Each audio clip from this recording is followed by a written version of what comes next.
एक कस्बे में दो भाई रहते थे। दोनों का आपसी लगाव ऐसा था कि हर सुख दुख में साथ खड़े रहते। बड़ा भाई यदि घर के लिए कोई सामान लाता तो छोटे भाई और उसके परिवार का भी ध्यान रखता। छोटा भाई भी हमेशा उन्हें सम्मान और आदर देता। लेकिन समय के साथ एक दिन छोटी सी बात पर तकरार हो गई। बात बढ़ते बढ़ते इतनी बिगड़ गई कि छोटे भाई के मुंह से कटु वचन निकल गए। उन शब्दों ने बड़े भाई को हृदय को गहरा आहत कर दिया। उसके बाद से दोनों परिजनों के बीच की दूरी बढ़ गई। सालों गुजर गए लेकिन रिश्ते की दीवार जस की तस खड़ी रही। रास्ते में कभी आमना सामना तो दोनों एक दूसरे से नजरें चुरा लेते। फिर एक दिन छोटे भाई की बेटी का विवाह तय हुआ। उन्हें लगा समय चाहे जितना बीत गया हो, बड़े तो बड़े ही रहते हैं। विवाह जैसे पवित्र अवसर पर उन्हें मना लेना चाहिए। छोटा भाई बड़े भाई के पास गया, उनके चरणों में गिर पड़ा और कहा, भैया मुझसे गलती हुई, मुझे माफ़ कर दीजिए और चलकर बेटी का विवाह संभालिए। पर बड़े भाई ने गुस्से में इनकार कर दिया। छोटे भाई का हृदय और भी भारी हो गया।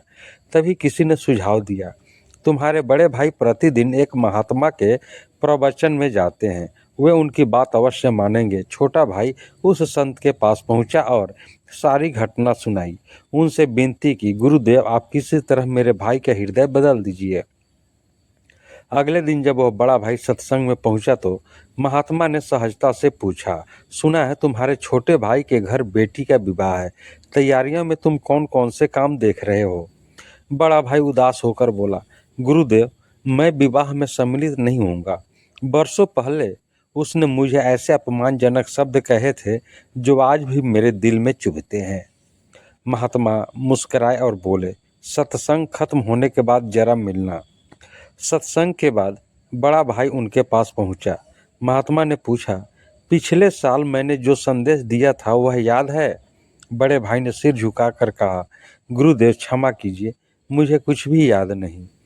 महात्मा गंभीर स्वर में बोले, देखो 7 दिन पहले कही गई एक छोटी सीख तुम्हें याद नहीं और छोटे भाई के कटु वचन तुम वर्षों से ढोए जा रहे हो।